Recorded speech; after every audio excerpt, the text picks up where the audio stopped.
جنگل اور اذان۔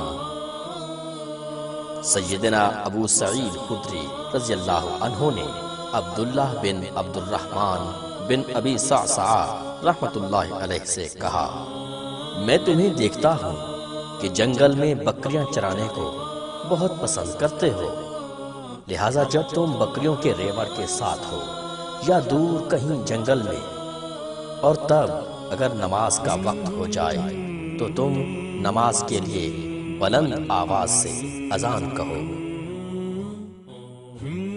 جنگل میں جہاں تک مؤذن کی آواز گونجتی ہے اسے سننے والے جن و انس اور باقی ہر چیز قیامت کے دن اس کے لیے گواہی دے گی۔